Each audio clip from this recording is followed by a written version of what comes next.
साल कितना है। पहले तो हमने देखा कि वाइस प्रेसिडेंट जो है हमारे वो श्री वेंकैया नायडू है, जो एट प्रेजेंट है हमारे वेंकैया नायडू है। क्वालिफिकेशन क्या होनी चाहिए? Must be a citizen of India, वो भारत के नागरिक हो, और जो उनकी एज है not be less than of 35 year of age, 35 साल से कम नहीं हो। Be qualified for election as a member of the Rajya Sabha, Rajya Sabha की इलेक्शन के लिए वो पूरे तरीके से योग्य हो। And should not hold any office और profit under the government of India, और गवर्नमेंट ऑफ इंडिया यानी कि भारत सरकार या गवर्नमेंट ऑफ एनी स्टेट या किसी भी राज्य में वो लाभ के पद पर नहीं होने चाहिए। टर्म ऑफ ऑफिस, क्या उनका टर्म ऑफ ऑफिस है, क्या कार्यकाल है? Vice president hold office for a term of 5 year. जो वाइस प्रेसिडेंट है वो अपने ऑफिस को संभालते हैं 5 साल के लिए, यानी कि उनका कार्यकाल है 5 साल। एंड इज एलिजिबल फॉर री इलेक्शन, और वो री इलेक्शन के लिए एलिजिबल होते हैं कि वो दोबारा मतलब खड़े हो सकते हैं। The vice president may resign from his office before the expiry of the term by writing to the president, लेकिन अपना अपना टर्म एक्सपायर होने से पहले, अपना कार्यकाल पूरा होने से पहले, जो 5 वर्ष है ना उनका कार्यकाल, कार्यकाल पूरा होने से पहले यदि वो रिजाइन देना चाहते हैं, वो इस्तीफा देना चाहते हैं, तो वो उन्हें रिजाइन लेटर रिटर्न में प्रेसिडेंट को देना होता है। Removal from office, the vice president may be removed by the resolution of the Rajya Sabha passed by a majority of its member and agreed to by the Lok Sabha। कह रहे vice president को हम उनकी post से हटा सकते हैं राज्यसभा के रिसोल्यूशन, मतलब पास होती है मेजोरिटी, जब लोकसभा में मेजोरिटी से ये पत्र पास हो जाता है कि वाइस प्रेसिडेंट को हमें उनकी सीट से हटाना चाहिए या नहीं, अगर लोकसभा भी एग्री होती है तो ये प्रोविजन पास हो जाता है। कह रहे लेकिन there is no provision for impeachment of the vice president, लेकिन वाइस प्रेसिडेंट को उनकी पोस्ट से रिमूव करने के लिए इम्पीचमेंट का कोई भी प्रोविजन नहीं है, क्योंकि जब हमने प्रेसिडेंट को उनकी पोस्ट से हटाना था तो हमारे पास इम्पीचमेंट का प्रोविजन था। इम्पीचमेंट का प्रोविजन क्या होता है? इम्पीचमेंट मीन्स होता है महाअभियोग। महाअभियोग पास कर आर्टिकल 61 के अंदर ये दे रखा है। आर्टिकल 61 कहता है कि यदि प्रेसिडेंट में वायलेशन ऑफ द कॉन्स्टिट्यूशन, यदि आपके जो राष्ट्रपति हैं वो संविधान में जो कुछ भी लिखा है, संविधान के लॉज का हनन करते हैं, उनके नियम अनुसार काम नहीं करते, and acting against the provision, और प्रावधानों के विरुद्ध काम करते हैं, be remove from his office, तो उन्हें उनके ऑफिस से हटाया जा सकता है बाय द इम्पीचमेंट। इम्पीचमेंट के द्वारा महाअभियोग पास हो जाता है राष्ट्रपति के द्वारा, और फिर ये महाअभियोग को दोनों हाउसेस में पास करवाना होता है। लेकिन उपराष्ट्रपति को हटाने के लिए इम्पीचमेंट नहीं होता है। इलेक्शन फॉर वाइस प्रेसिडेंट, उपराष्ट्रपति के चुनाव कैसे होते हैं? The vice president is elected by an electoral college consisting of the member of both the houses of parliament. The vice president is elected, उपराष्ट्रपति चुने जाते हैं by an electoral college, मतलब निर्वाचक मंडल के द्वारा, जिसमें क्या क्या शामिल होते हैं? उस निर्वाचक मंडल में कौन होता है? Member of both houses of parliament, parliament के दोनों हाउसेज, लोकसभा के सदस्य भी और राज्यसभा के सदस्य भी। No state legislature is involve in इस इलेक्शन, लेकिन प्रेसिडेंट के इलेक्शन के अंदर हमारे स्टेट लेजिस्लेचर के कोई भी मेंबर शामिल नहीं होते, जबकि राष्ट्रपति के इलेक्शन के लिए स्टेट लेजिस्लेचर के मेंबर शामिल थे। लेकिन वाइस प्रेसिडेंट के इलेक्शन में स्टेट लेजिस्लेचर के मेंबर नहीं होते, बल्कि इसमें पार्लियामेंट के दोनों हाउसेस के सदस्य ही होते हैं। फंक्शंस एंड पावर, क्या क्या आप उपराष्ट्रपति की शक्तियां होती हैं और क्या क्या उपराष्ट्रपति के फंक्शंस हैं, क्या क्या काम वो करते हैं। The constitution confers upon the vice president the following power and function. हमारा जो संविधान है वो उपराष्ट्रपति को निम्नलिखित पावर और कार्य प्रदान करता है। The formal function of the president, president का एक नॉर्मल है, the normal function of the president, vice president, उपराष्ट्रपति का एक नॉर्मल काम क्या है? Is act an as ex officer chairman of the Rajya Sabha. वो राज्यसभा के एक्सो ऑफिसर चेयरमैन होते हैं, राज्यसभा के चेयरमैन हैं जो राज्यसभा की मीटिंग को प्रेसिडाइज करते हैं। As chairman of the Rajya Sabha, Rajya Sabha के चेयरमैन होने के नाते ही रेगुलेट, जैसे कि लोकसभा में स्पीकर थे ऐसे ही राज्यसभा में वाइस प्रेसिडेंट हैं। He regulate debates and the proceeding of the house, उनका क्या काम है?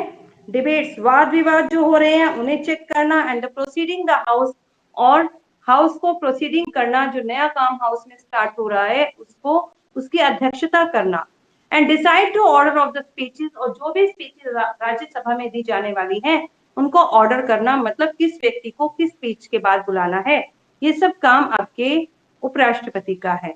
He may adjourn the house in case of grave disorder, यदि ग्रेव डिसऑर्डर हो, बहुत ज्यादा अस्थिरता उत्पन्न हो जाए, तो जो उपराष्ट्रपति है, एडजोर्न मतलब वो सभा को स्थगित कर सकते हैं, वो अभी कैंसिल कर देंगे फिर दोबारा करवाएंगे। अगर बहुत ज्यादा शोर शराबा झगड़ा उत्पन्न होने की स्थिति उत्पन्न हो जाती है तो वो उसे स्थगित भी कर सकते हैं। The vice president take over the office of the president under the following situation. Vice president जो है उपराष्ट्रपति राष्ट्रपति के पद को संभाल सकते हैं किन स्थितियों में? कभी कभी ऐसा होता है कि राष्ट्रपति बीमार हैं या राष्ट्रपति अपना कार्यकाल पूरा होने से पहले ही उनकी डेथ हो गई है, तो ऐसे में राष्ट्रपति की जो पोस्ट है वो खाली नहीं रहती, राष्ट्रपति के सभी काम उपराष्ट्रपति को करने होते हैं। तो वो कौन कौन सी सिचुएशन है? देखिए, डेथ ऑफ द प्रेसिडेंट, यदि राष्ट्रपति की मृत्यु हो जाए, रिजाइनेशन ऑफ द प्रेसिडेंट, यदि राष्ट्रपति ने रिजाइन दे दिया हो, राष्ट्रपति अपना रिजाइन लेटर किसको देते हैं? वाइस प्रेसिडेंट को। प्रेसिडेंट वाइस प्रेसिडेंट को देते हैं और वाइस प्रेसिडेंट प्रेसिडेंट को देते हैं। रिमूवल ऑफ द प्रेसिडेंट, या प्रेसिडेंट को हटा दिया गया हो इम्पीचमेंट के द्वारा। When the president owing to absence, या फिर प्रेसिडेंट अब्सेंस हो, आज अब्सेंट है किस कारण से, illness of any other causes, बीमार हो या कोई और कारण है, he is unable to discharge his or her function, वो अपने काम को नहीं कर पा रहे हैं, तो ऐसी स्थिति में उपराष्ट्रपति राष्ट्रपति की पोस्ट को संभालते हैं। The prime minister of the India, prime minister की पोस्ट बहुत बहुत इंपॉर्टेंट है इंडिया में, क्योंकि प्राइम मिनिस्टर ही मेजोरिटी पार्टी का लीडर है, और मेजोरिटी पार्टी का लीडर होना मतलब लोगों का रिप्रेजेंटेटिव होना। The maker of the constitution, संविधान को जो बनाने वाले लोग थे, रिजेक्टेड द प्रेसिडेंटल सिस्टम, उन्होंने प्रेसिडेंटल सिस्टम को रिजेक्ट किया। जब संविधान बनना शुरू हुआ तो उन्होंने देखा हमारी कंट्री में किस प्रकार की गवर्नमेंट को लाना है, डेमोक्रेसी को तो लेकर आए लेकिन उन्होंने प्रेसिडेंटल फॉर्म को मना कर दिया और उन्होंने अडॉप्ट किया ब्रिटिश मॉडल, ब्रिटिश द्वारा तैयार की गई पार्लियामेंट्री गवर्नमेंट को। जैसे कि ब्रिटिश लोगों ने संसदीय प्रकार की सरकार को अपनाया, ऐसे ही भारत के संविधान बनाने वाले लोगों ने भी संसद की प्रकार सरकार को अपनाया। द कॉन्स्टिट्यूशन प्रोवाइड, कॉन्स्टिट्यूशन हमें प्रोवाइड करता है that there shall be a councils of ministers, यहाँ पर काउंसिल्स ऑफ मिनिस्टर्स मंत्री परिषद है, with the prime minister at the head to aid and advise the president, और उसके साथ साथ मिनिस्टर तो है ही, उसके साथ साथ प्राइम मिनिस्टर प्रधानमंत्री हैं, at the head to aid and advise, जिसमें वो एडवाइज करते हैं, जो आपके पीएम हैं, जो आपके प्रधानमंत्री हैं, वो राष्ट्रपति की हेल्प कर सकते हैं, उन्हें एडवाइस दे सकते हैं अलग अलग मैटर पर। जो राष्ट्र प्रेसिडेंट है वो प्राइम मिनिस्टर की हेल्प लेते हैं और उनसे एडवाइस भी लेते हैं। The president is a nominal और constitutional head of the government, मैंने पहले भी बताया था प्रेसिडेंट जो है वो नॉमिनल हेड है गवर्नमेंट के, नाम मात्र के अधिकारी हैं, क्योंकि मेजोरिटी पार्टी का लीडर आपका पीएम होता है और मोस्ट ऑफ द पावर उन्हीं के हाथों में होती है और उन्हीं की बात आगे मानी जाती है, क्योंकि लोकसभा में ज्यादातर जो मेंबर हैं वो उन्हीं की पार्टी के होते हैं, क्योंकि जिस पार्टी ने मेजोरिटी की उसके आधे से ज्यादा मेंबर हैं वहां पर, तो उनकी बात आगे रखी जाती है। इसलिए जो प्रेसिडेंट है वो सिर्फ नॉमिनल हेड है, बल्कि जो रियल हेड है, but the active and the real head is prime minister, वो आपके प्राइम मिनिस्टर हैं। Here is the pivot, pivot होते हैं केंद्र बिंदु, वो केंद्र बिंदु है which hold the constitutional machinery revolve, जिसके चारों ओर संविधान का पूरा चक्र काम करता है, वो आपके प्राइम मिनिस्टर ही हैं। देखिए इंडिया के प्राइम मिनिस्टर्स की पिक्चर दे रखी है एवरीवन, सभी के पास में बुक है? कोई ऐसा जिसके पास बुक नहीं हो? देखिए the prime ministers of India, सबसे पहले प्राइम मिनिस्टर हुए हमारे श्री जवाहरलाल नेहरू, पंडित जवाहरलाल नेहरू भी इन्हें कहा जाता है, चाचा नेहरू भी इन्हें बुलाया जाता है, 1947 से 64 तक। ठीक है, देखिए कितने साल ये हमारी कंट्री के प्राइम मिनिस्टर रहे। फर्स्ट थे ये। सेकेंड है आपके श्री गुलजारी लाल नंदा, ये आपके सेकेंड प्राइम मिनिस्टर है, एक्टिंग पीएम इन 1964 एंड 1966। 1964 और 1966 के अंदर इन्हें पीएम बनाया गया, थोड़े थोड़े समय के लिए, लगातार 2 साल के लिए नहीं बने। एक बार ये 1964 में बने जब जवाहरलाल की मृत्यु हुई थी, और एक बार वो 1966 में हुए जब लाल बहादुर शास्त्री की डेथ हुई थी। तो उसके बाद लाल बहादुर शास्त्री बने 64 के अंदर, 64 से 66 2 ईयर इन्होंने वर्क किया, और उसके बाद इनकी डेथ हो गई थी। श्रीमती इंदिरा गांधी 1966 से 67 तक, और 67 के बाद यहाँ पर मोरारजी देसाई आ गए थे। नेक्स्ट देख रहे हैं आप, मोरारजी देसाई का टाइम पीरियड है 1977 से 1979 तक। मतलब इंदिरा गांधी 2 बार पीएम बनी, और उन दोनों के बीच में 2 साल के लिए श्री मोरारजी देसाई हमारे पीएम बने थे। पहले इंदिरा गांधी बनी 66 से 67, और फिर 67 से 79 तक आपके मोरारजी देसाई, देन 80 से 84 तक इंदिरा गांधी, और 84 के अंदर इंदिरा गांधी की डेथ हुई थी। नेक्स्ट है श्री चौधरी चरण सिंह। चौधरी चरण सिंह बने 79 से 80, ओनली 1 ईयर। श्री राजीव गांधी 84 से 89, ठीक है। Shri Vishwanath Pratap Singh 89 to 90, only 1 year. Chandrashekhar, ये भी only 1 year, 90 to 91। Shri Narasimha Rao, इन्होंने पूरे 5 साल शासन किया 91 से 96। फिर श्री एच डी देव गौड़ा 96 से 97, ओनली 1 ईयर। श्री आई के गुजराल 97 to 98, एंड अटल बिहारी वाजपेयी, अटल बिहारी वाजपेयी जो है ये बीजेपी के थे, एंड 16 में 1906 में ये प्रेसिडेंट बने। कब से कब तक? सिर्फ देखिए कुछ ही दिनों के लिए, देख रहे हैं आप, 16 मई से 1 जून तक, सिर्फ 15 दिनों के लिए ये भारत के पीएम बने। और उसके बाद 1998 में जब ये पीएम बने तो इन्होंने पूरा 5 साल राज्य किया, 98 से 2004 तक। 2004 के अंदर 12 मई 2004 से 12 मई 2014, 10 साल यानी कि 2 बार हमारे पीएम चुने गए डॉक्टर मनमोहन सिंह। 2004 में, देन 2009 या 10 में जब इलेक्शन हुए तब भी मनमोहन सिंह चुने गए, और फिर नरेंद्र मोदी 1914 से लेकर आपके 19 तक, और 19 से आज तक की टिल डेट तक, मतलब 2014 से आज तक जो है हमारे पीएम कौन है? मिस्टर नरेंद्र मोदी, अभी जब तक कि उनका शासनकाल चल रहा है। नेक्स्ट इलेक्शन के बाद पता चलेगा कि हमारी कंट्री में पीएम की पोस्ट को कौन संभालता है। पेज पलट दीजिए। Yes,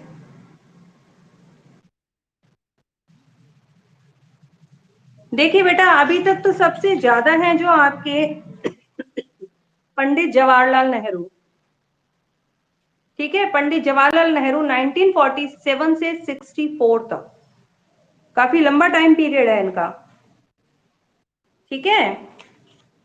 appointment of the prime minister, prime minister की अपॉइंटमेंट कौन कराता है पता है आपको? प्राइम मिनिस्टर को अपॉइंट कौन कराता है, उन्हें शपथ कौन दिलवाता है? प्रेसिडेंट, प्रेसिडेंट है ना। Yes, very good. The prime minister is appointed by the president, prime minister को नियुक्त करते हैं president, and the other ministers are appointed by the president on the advice of the prime minister. और बाकी जितने भी मिनिस्टर हैं वो प्रधानमंत्री की सलाह लेकर राष्ट्रपति उनकी नियुक्ति करते हैं। कैसे, वो देखिए। एक बार क्या होता है, जब लोकसभा के अंदर ये सभी मेंबर्स चुनकर आते हैं, उनकी पार्टी देख ली जाती है, किस पार्टी के सबसे ज्यादा मेंबर, जिस पार्टी ने हाफ से ज्यादा सदस्य होते हैं वो पार्टी मेजोरिटी में होती है और गवर्नमेंट उसी की बनती है। लेकिन यदि कोई भी पार्टी मेजोरिटी में नहीं हो तो पार्टी क्या है, अलायंस की बनती है, गठबंधन की सरकार बन जाती है, 2 पार्टी मिलकर बना लेती हैं। लेकिन अब जो हमारे मेजोरिटी में जो पार्टी आ गई, जो उसका लीडर होता है उसे पीएम बनाया जाता है, प्राइम मिनिस्टर की पोस्ट के लिए उसका सिलेक्शन हो जाता है, और उसकी नियुक्ति कर देते हैं प्रेसिडेंट, उसे अपॉइंट कर देते हैं। अब प्रेसिडेंट अपने ही सभी मिनिस्टर्स की, जितने भी उनके मेंबर्स थे जो चुनकर आए थे, उनमें से ही सेलेक्ट करते हैं कि किस को कौन सी मिनिस्ट्री दी जाएगी। किसी को अपने में से चुनकर देखते हैं, इसे हेल्थ मिनिस्टर बना देना चाहिए, इसे एजुकेशन मिनिस्टर बनाना चाहिए, है इन्हें फॉरेनर अफेयर्स देने चाहिए, इन्हें करेंसी का मैटर होना चाहिए। तो कुछ मैटर वो अपने पास भी रखते हैं, तो वो अलग अलग मिनिस्ट्री उन्हें देते हैं, और मिनिस्ट्री देने के बाद वो राष्ट्रपति के साथ डिस्कस करते हैं। डिस्कस क्या, क्योंकि जो डिसीजन ले लिया पीएम ने वो राष्ट्रपति मानेंगे, बस राष्ट्रपति को वो एक लेटर दे दिया जाता है कि ये जो व्यक्ति हैं इन्हें प्रेसिडेंट की पोस्ट के लिए मिनिस्टर्स की पोस्ट के लिए चुना गया है, देन जो प्रेसिडेंट है उसे उन्हें अपॉइंट करा देते हैं। In reality this is only for a formal power of the president. कह रहे हैं रियलिटी वास्तव में जो प्रेसिडेंट की ये पावर है सिर्फ फॉर्मल है, सिर्फ एक दिखावा है। सब कुछ तो हो गया पहले से ही, मेजोरिटी पार्टी ने अपने लीडर को तय कर दिया, वो तो पीएम बनेगा, बस सिर्फ पीएम ने अपॉइंटमेंट दिखाई। अब प्रेसिडेंट ने पीएम ने प्राइम मिनिस्टर ने पहले ही लिस्ट प्रिपेयर कर ली, प्रेसिडेंट ने सिर्फ उन्हें अपॉइंट किया। कह रहे उनका तो ये काम सिर्फ एक फॉर्मल हो गया, दिखावे का हो गया। But the prime minister is the leader of the party, लेकिन प्राइम मिनिस्टर जो है वो पार्टी का लीडर होता है, और कोalition यदि गठबंधन की सरकार हो तो उनका भी लीडर भी है, विच command a majority in the Lok Sabha, जिसकी लोकसभा में मेजोरिटी होती है, क्योंकि लोकसभा में आधे से ज्यादा मेंबर उन्हीं के होते हैं। And such in appointing the prime minister, कह रहे प्राइम मिनिस्टर को अपॉइंट कराना, and the president has very little power to making a personal choice. President के पास बहुत थोड़ी सी चॉइस होती है, मतलब पर्सनल थोड़ी भी क्या होती ही नहीं है, प्रेसिडेंट के पास कोई पावर है ही नहीं पीएम को चुनने की। पीएम को तो उन्होंने चुन लिया कि उन्होंने जो मेजोरिटी पार्टी के लीडर थे उन्होंने ही पीएम का नाम सेलेक्ट किया। Position and the powers of the prime minister, prime minister की क्या क्या पोजीशंस और क्या क्या पावर होती हैं। The positions, power and the role of the prime minister can be assessed under the following है। कुछ नीचे हेडलाइंस दे रखी हैं जिनके द्वारा हमें पता चलेगा कि प्रधानमंत्री की क्या क्या पावर है और प्रधानमंत्री किस प्रकार का रोल निभाते हैं। Prime minister and the president, देखिए प्राइम मिनिस्टर और president. The prime minister is link between the cabinet and the president. Cabinet मतलब पूरा मंत्रिमंडल, पूरे मंत्रियों की जो लिस्ट प्रिपेयर हो गई। अब मान लीजिए टोटल 50 थे और 50 में से 251 आपके मेजोरिटी पार्टी के होने चाहिए। 251 भी हो सकते हैं, 260 भी हो सकते हैं, 270 भी हो सकते हैं। इतने सारे जो मेंबर्स हो गए, अब वो सारे तो मंत्री नहीं बनेंगे ना, मंत्री तो उनमें से कुछ व्यक्तियों को चुना जाएगा। जितनी पोस्ट है, जितनी मिनिस्ट्रीज हैं, जितने मंत्रालय हैं, उन्हें उन मंत्रालयों में सेट कर दिया जाएगा, बाकी सिर्फ एमपीज रहेंगे। कुछ एमपीज ऐसे होते हैं जिनके पास डबल काम होता है, मतलब एमपी का काम तो करते ही करते हैं अपने क्षेत्र का, साथ साथ में उनके पास मिनिस्ट्री भी होती है। तो जो प्रधानमंत्री, अब एक एमपी तो जाएगा नहीं प्रेसिडेंट के पास, तो जो आपके प्रधानमंत्री होते हैं वो राष्ट्रपति और कैबिनेट के बीच में, मंत्रिमंडल के बीच में लिंक बनाकर रखते हैं, उनके बीच में कड़ी बन जाते हैं। The prime minister is the link between the cabinet and the president. The decisions of the cabinet, कि कैबिनेट ने क्या डिसीजन लिया, मंत्रिमंडल क्या डिसीजन ले रहा है, are convey to the president, को प्रेसिडेंट को कन्वे कर दिया जाता है, बता दिया जाता है थ्रू द प्राइम मिनिस्टर के द्वारा। ठीक है, इस तरीके से वो उनके बीच में लिंक का काम करते हैं। Number 2, it is the prime minister, वो प्राइम मिनिस्टर ही हैं, भारत के प्रधानमंत्री हैं, who keep the president informed on all the matters of the government. जो प्रेसिडेंट को गवर्नमेंट क्या क्या निर्णय ले रही है, क्योंकि गवर्नमेंट चलाने वाले तो प्राइम मिनिस्टर हैं, गवर्नमेंट क्या क्या काम कर रही है उन सभी के बारे में इन्फॉर्म करती है प्रेसिडेंट को। प्रेसिडेंट को बताने का काम कि गवर्नमेंट क्या काम कर रही है, क्या नया डिसीजन ले रही है, ये काम भी आपके प्रधानमंत्री का होता है। It is his या her duty to furnish such information regarding the affair of the government as the president may call for। कह रहे ये भी ड्यूटी आपके प्रेसिडेंट की होती है कि furnish such information। furnish मतलब होता है प्रेजेंट करना, प्रस्तुत करना, कि कुछ इंफॉर्मेशन को प्रस्तुत करना अलग अलग मामलों में, गवर्नमेंट के जो अलग अलग मामले हैं उन्हें प्रेसिडेंट के सामने प्रस्तुत करना भी किसका काम है, आपके पीएम का काम है। It is on the advice of the prime minister, और प्राइम मिनिस्टर की सलाह से ही द प्रेसिडेंट सम्मन, सम्मन होता है बुलाना, प्रेसिडेंट बुला सकते हैं, एंड प्रोरोग्यूज होता है स्थगित करना, टाल देना, थोड़े समय के लिए मीटिंग को टाल देना। The parliament and dissolve the Lok Sabha, की पार्लियामेंट को, पार्लियामेंट के हाउसेस को सम्मन बुलाना है, ज्वाइंट मीटिंग लेनी है या नहीं लेनी, या उसे स्थगित करना है, कुछ समय बाद लेंगे, ज्यादा बहस स्टार्ट हो गई तो, या लोकसभा को डिसॉल्व करना है, भंग करना है। ये काम भी प्रेसिडेंट जो है प्राइम मिनिस्टर की सलाह से ही करते हैं। In appointing and removing the high rank of official, बड़े बड़े जो उच्च अधिकारी हैं उनको अपॉइंट करना, रिमूविंग उन्हें उनकी पोस्ट से हटा देना, ये काम किसका है, the president also act and advice of the prime minister. और ये काम भी जो आपके प्रेसिडेंट हैं वो प्राइम मिनिस्टर की सलाह से ही लेते हैं। अब आप देखिए, प्रेसिडेंट कोई भी काम अकेले नहीं कर पा रहा है, इसीलिए प्रेसिडेंट को एक नॉर्मल हेड कहा गया है, जबकि रियल हेड तो कौन हो गए, आपके प्राइम मिनिस्टर। पूरी पावर तो उनके पास में ही है, उनको तो बस एक सिग्नेचर करना है कि ये काम हो गया, प्राइम मिनिस्टर की सलाह से उन्होंने उस काम को कर दिया, बस। Prime, yes.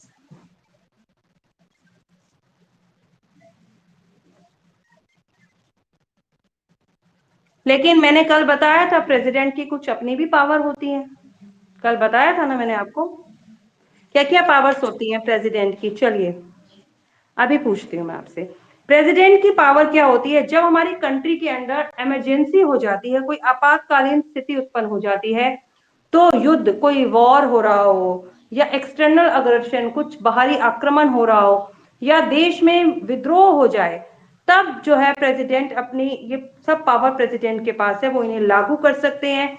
या फिर संवैधानिक जो तंत्र है वो फेल हो जाए, तो वहां पर राष्ट्रपति शासन लागू हो जाता है।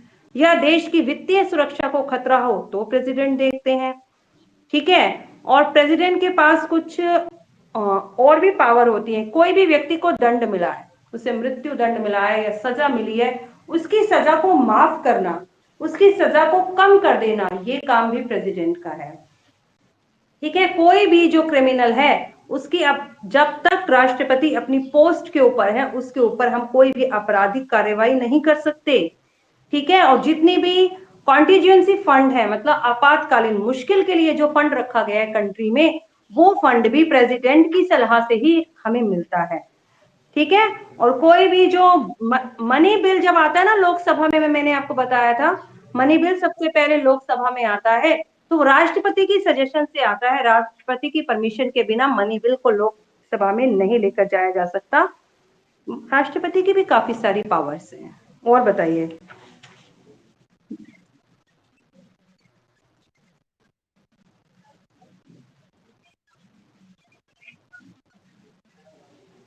क्या कह रहे हो बेटा, दोबारा बोलो। हाँ,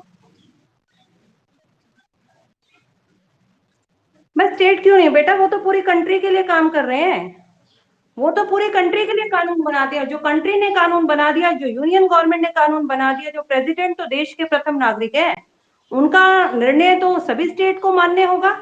आप देखिए अपने स्कूल के अंदर, आपकी स्कूल के अंदर आपकी मैनेजमेंट है, आपकी प्रिंसिपल मैम है, और एक क्लास में क्लास टीचर है। क्लास टीचर ने अपनी क्लास के लिए कोई नियम बना दिया, लेकिन एक नियम प्रिंसिपल मैम ने भी बना दिया। अब दोनों के मिलते नहीं है निर्णय आपस में। मान लीजिए टीचर ने कह दिया कि आप लोगों का फाइन लगेगा 10 रुपीज, और प्रिंसिपल मैम ने कह दिया फाइन लगेगा 20 रुपीज, तो किसकी बात मानी जाएगी, प्रिंसिपल मैम की, क्योंकि उनकी पोस्ट मैम की पोस्ट से ऊपर है, ठीक है ना।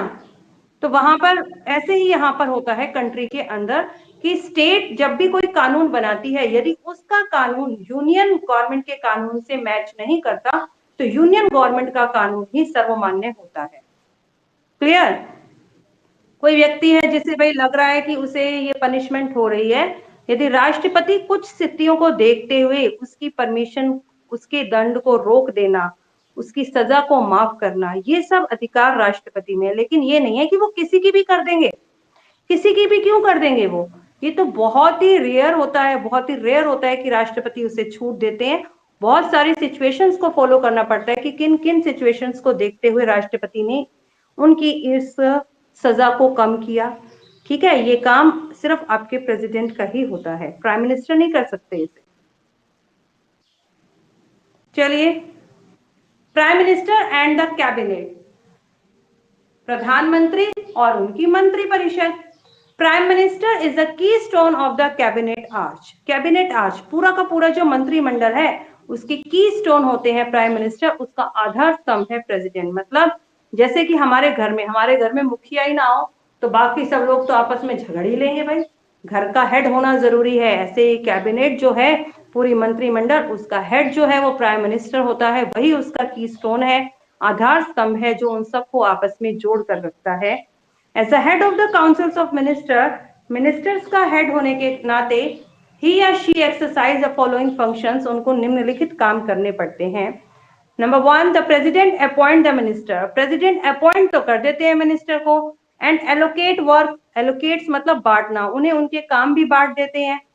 किसकी एडवाइस से? प्राइम मिनिस्टर की एडवाइस से। मतलब प्रेसिडेंट को एडवाइस देना कि किसको मिनिस्टर बनाना है और उसको कौन सा मिनिस्टर बनाना है, शिक्षा का बनाना है, स्वास्थ्य का बनाना है, और क्या क्या काम उसे दिए जाए, ये भी सलाह प्राइम मिनिस्टर ही देते हैं और प्रेसिडेंट उसको अप्रूव कर देते हैं।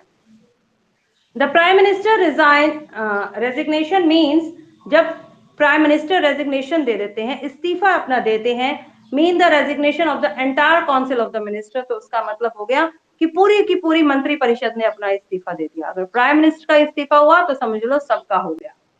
No person shall be retained as a member of the council of minister if the prime minister removes him. No person shall be retain, retain मतलब बने रहना, कोई भी व्यक्ति काउंसिल का मेंबर नहीं बना रह सकता यदि प्राइम मिनिस्टर उसे वहां से हटा दे। प्राइम मिनिस्टर ने उसे हटा दिया तो फिर वो काउंसिल्स ऑफ मिनिस्टर नहीं रहता है। The prime minister presides over the cabinet meeting, जितनी भी मंत्रिमंडल की मीटिंग होती है उसकी अध्यक्षता करना आपके प्राइम मिनिस्टर का काम है। He decide the agenda of meeting, meeting का एजेंडा की मीटिंग किस मुद्दे पे होगी ये मुद्दा भी आपके प्रधानमंत्री ही तय करते हैं। The prime minister coordinates the working of the various department, prime minister अलग अलग जो डिपार्टमेंट हैं उनके बीच में कोऑर्डिनेट्स मतलब सामंजस्य, तालमेल बिठाकर चलते हैं ताकि उनके बीच में किसी भी प्रकार की गलतफहमी पैदा ना हो।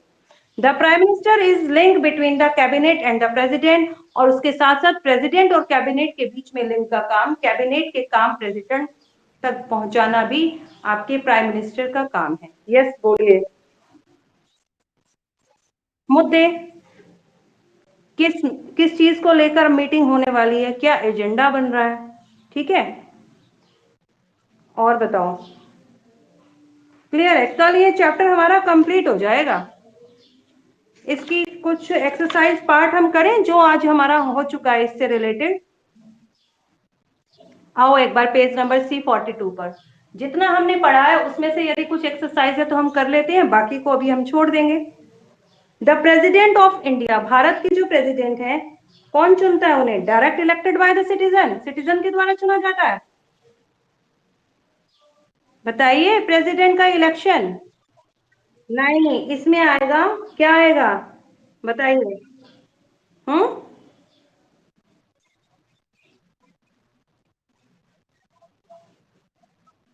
बेटा बोथ हाउसेज ऑफ पार्लियामेंट तो वाइस प्रेसिडेंट के लिए था, इसमें आएगा elected by the member of electoral college consisting both houses of parliament, दोनों हाउसेज के साथ साथ member of legislative assembly of state, ये आएगा। ये आपके प्रेसिडेंट, और अगर वाइस प्रेसिडेंट हो तो इसमें एंड के बाद वाली लाइन हम हटा देंगे तो आपके वाइस प्रेसिडेंट का बन जाएगा। जो है ना बी पार्ट तो वाइस प्रेसिडेंट के लिए है, और जो ए पार्ट है वो तो आपके एमपीज के इलेक्शन के लिए था। Number 2, which of the following is only president who have been elected to this twice post, कौन से प्रेसिडेंट थे जिन्हें उनकी पोस्ट पर दूसरी बार भी चुन लिया गया, 2 बार लगातार वो राष्ट्रपति रहे। कोई बच्चा बता सकता है? पीछे राष्ट्रपति का ना देखिए एक वो दे रखा है, मैं आपको दिखाती हूँ। कल आपकी क्लास डिस्कनेक्ट हो रही थी ना बीच बीच में, ये देखो फर्स्ट का सी पार्ट, ये देखिए, ये देखो सबके 5-5 साल आ रहे हैं, लेकिन सिर्फ जो डॉक्टर राजेंद्र प्रसाद है वो 1950 से 62, इसलिए 12 साल हो गए यहाँ पर। तो इसका मतलब सबसे ज्यादा 2 बार कौन से चुने गए थे? आपके डॉक्टर राजेंद्र प्रसाद, और बेटा यही आपके फर्स्ट प्रेसिडेंट भी थे। डॉक्टर राजेंद्र प्रसाद पर टिक लगाइए। Union council of minister is collectively responsible to the, councils of minister किसके प्रति रिस्पॉन्सिबल है? लोकसभा के प्रति। श्री रामनाथ कोविंद इज द, देखिए प्रेसिडेंट वाले पिक्चर्स निकालिए और काउंट कीजिए, रामनाथ कोविंद कौन से नंबर पर है? 14, very good. Number 5, 14th, the president has power to nominate how many members on the Rajya Sabha, बताइए, राज्यसभा में कितने सदस्यों को प्रेसिडेंट नॉमिनेट करते हैं? 12। और लोकसभा में कितने करते हैं? 2। तो आप इसमें 12 पर टिक लगा दीजिए। आज बस इतना ही हो पाएगा। Time is over. नोटबुक किसको चेक करवानी है?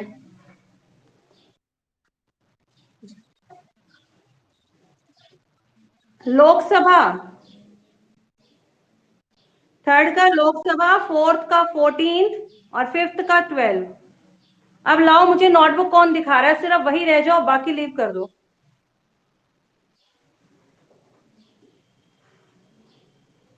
बाकी लीव कर दो, जिसको नोटबुक दिखानी है बस वही आ जाओ।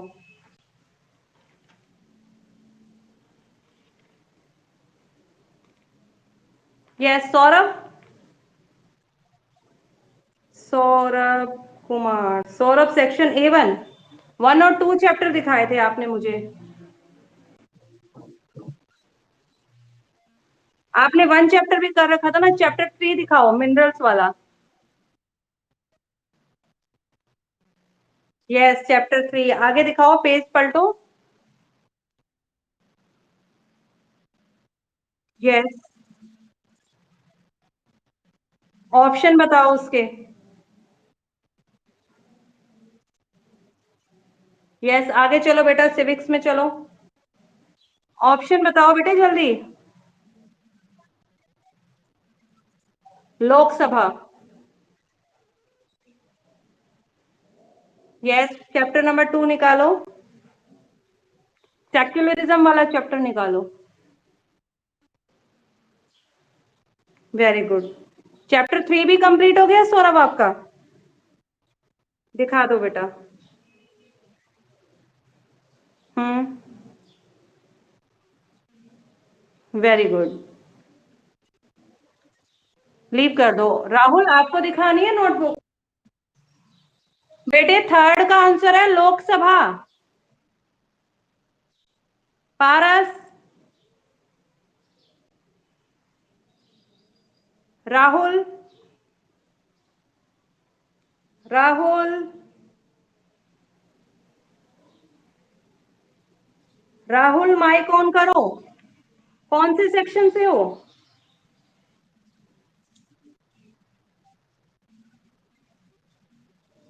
आप।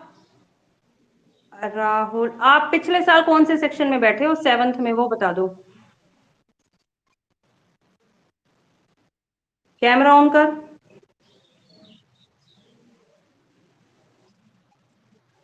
ठीक है, मैं समझ गई। राहुल, विनय, ये सब इकट्ठे आए थे। तो A5 ही है ना आपका? हाँ, नोटबुक दिखाओ।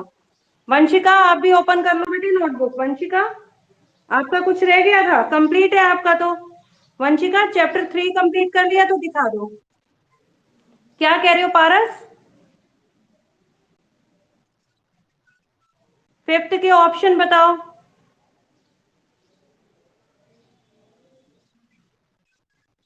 हाँ, जियोग्राफी दिखाओ राहुल, जल्दी करो बेटा। वंशिका, माइक ऑन करो।